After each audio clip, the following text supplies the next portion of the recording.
cool in here. Yeah, a little bit.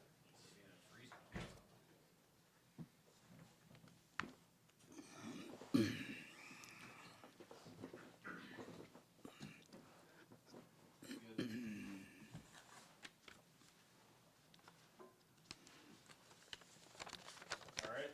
Coach, you want to start with the opening statement, and then we'll take questions?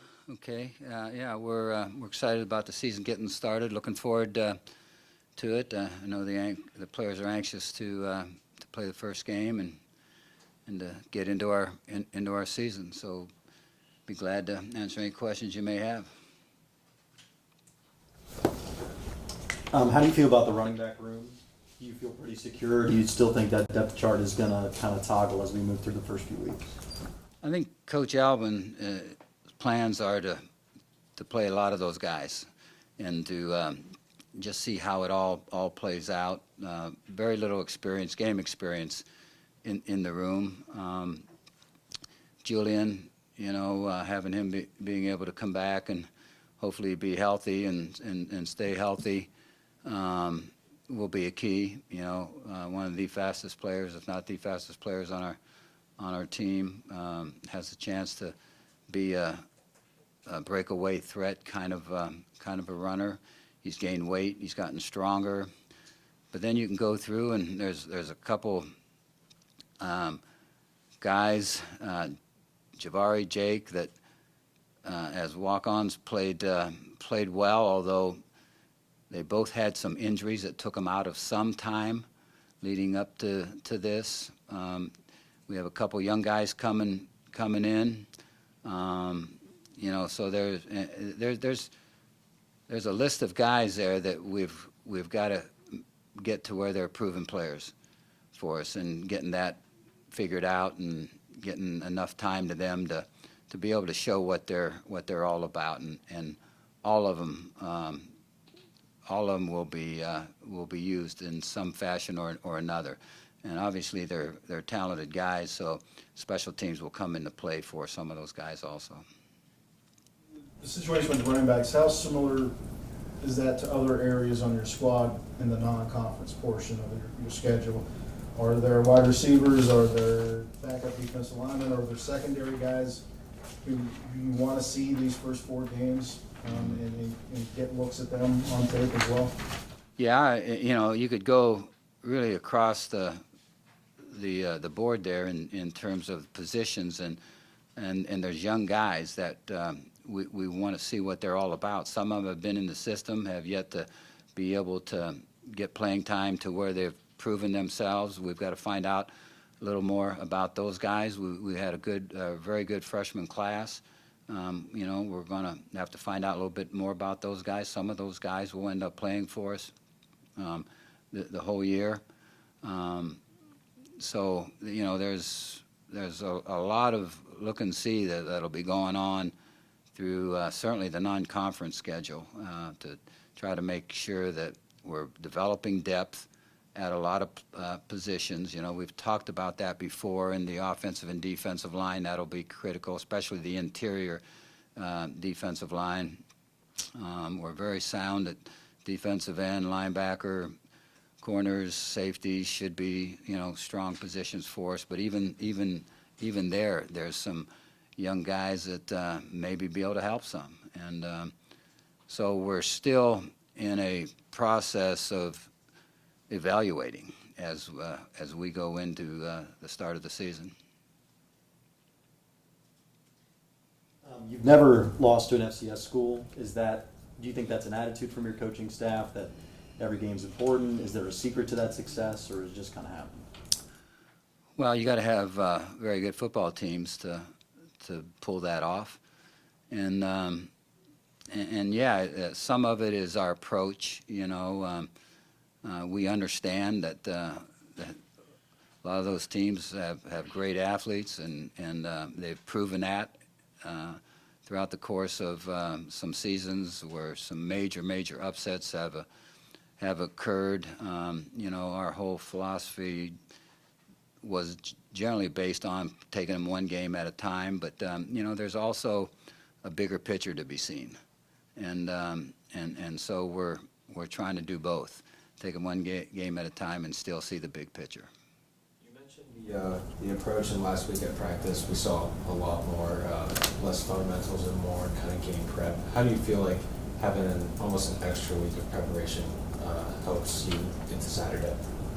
You mean an extra week with this week coming up, or yeah, because fall camp's the same amount of time and stuff. Yeah, so well, it's good. You know, I think we're in good position right now. We're going to operate this week as a typical game week, so we're not going to drive them hard. You know, today will be a no padded practice. Will be a typical Monday where they're coming off of a Saturday game. If they were coming off of a Saturday game, we'll do it in the field house like we usually do, and Tuesday will be a padded practice, not ridiculously long, but we'll go through everything, individual, group, 7-on-7s, team, exchange, and all those kind of things to kind of make sure that we're finishing up on our preparation. Wednesday will most likely be a half padded day, but we'll see, and not a long, hard-driven practice, but a good practice. We still need to work at getting better when we step on the field. Then Thursday will be our typical walkthrough, and Friday will be what we've called our Fast Friday.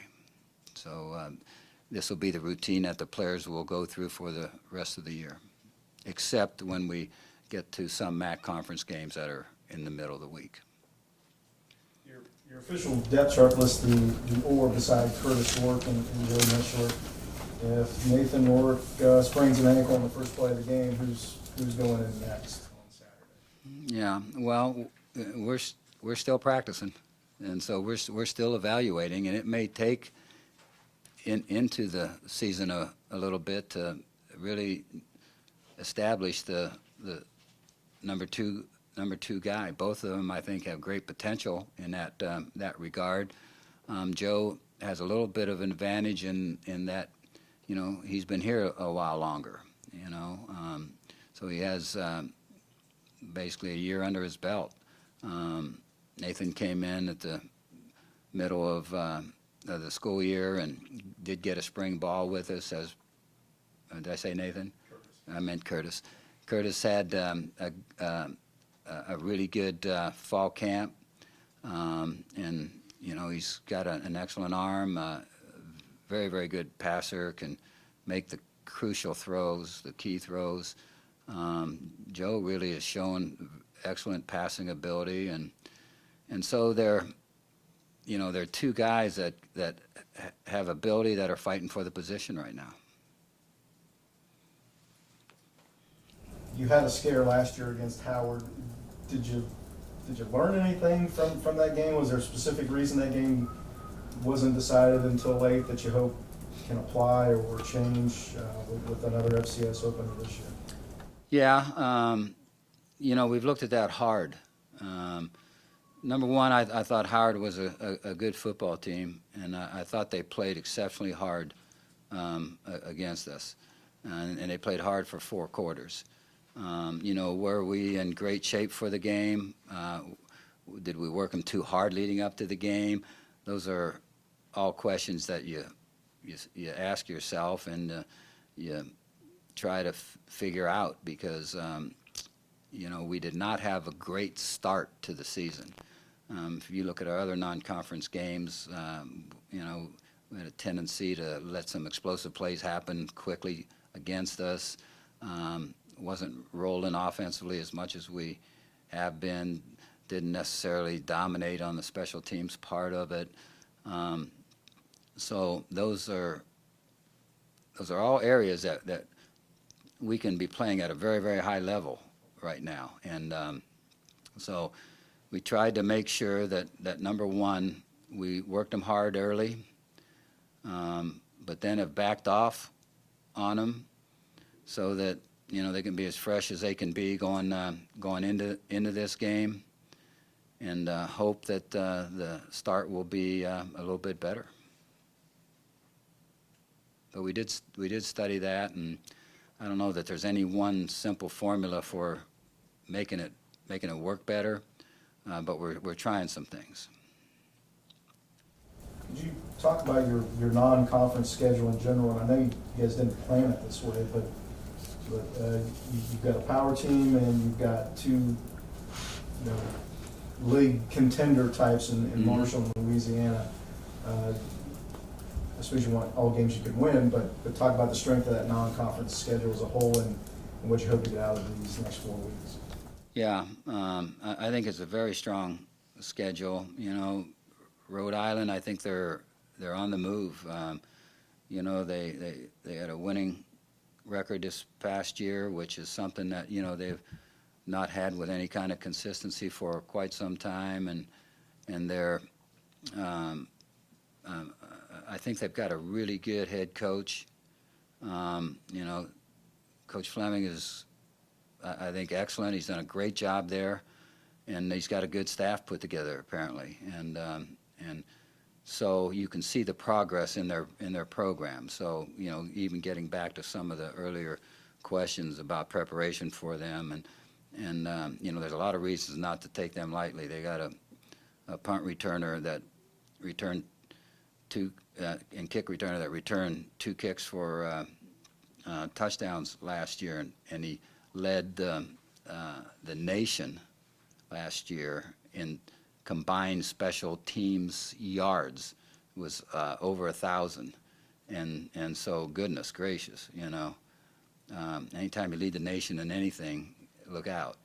And they have some All-Americans preseason.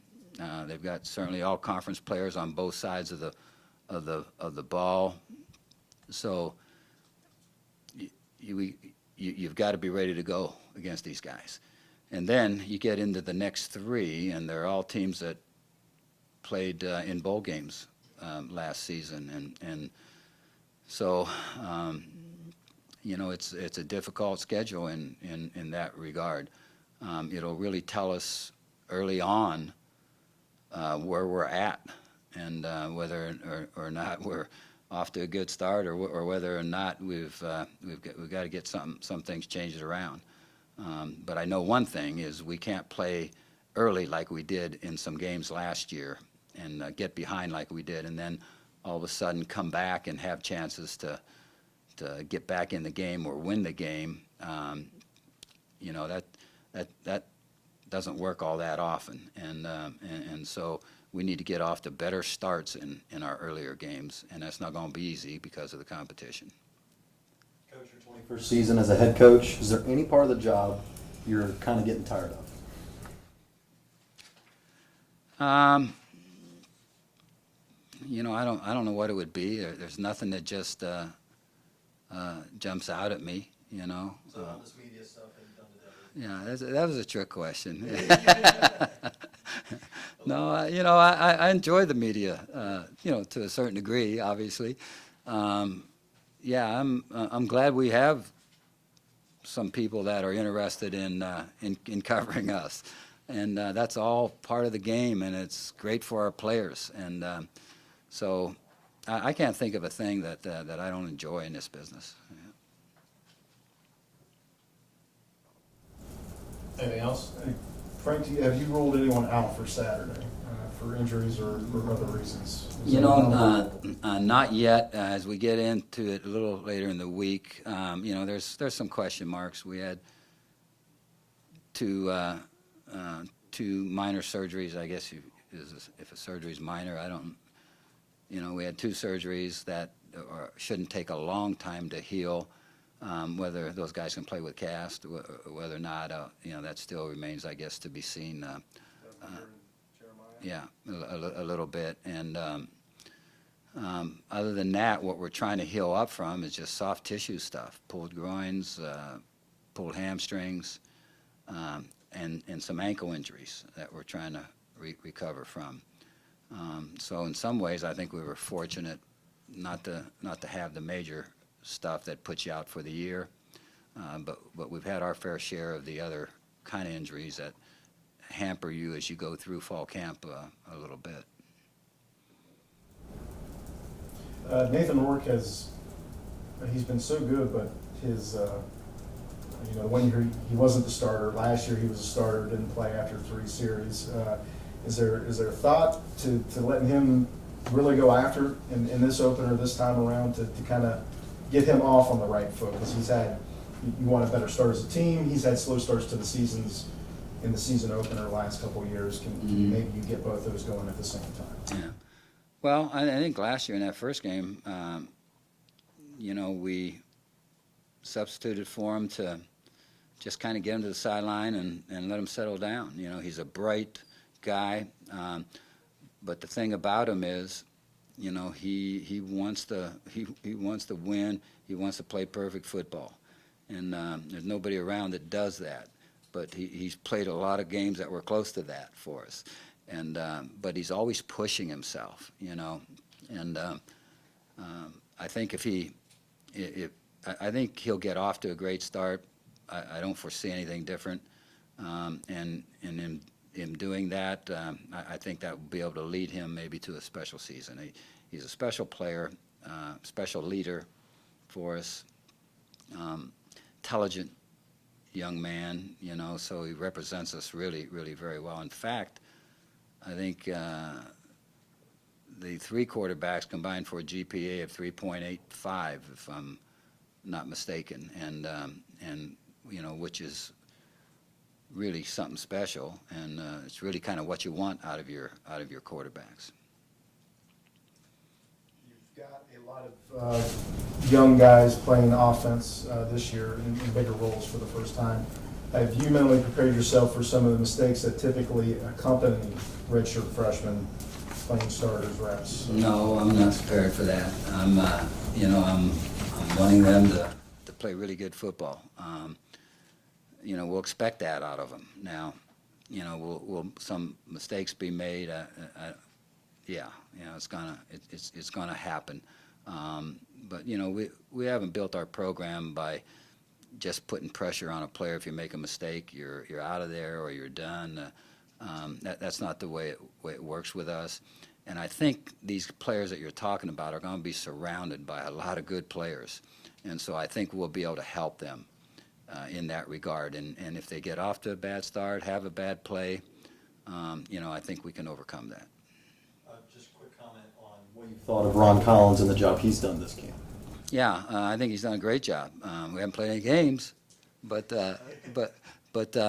his preparation, the time and energy that he's put into it, the organizational skills that he's used as the defensive coordinator, I think have been great. And so we're going to be a well-coached football team on that side of the ball again. Anything else? All righty. Thanks, guys. Okay. Thank you.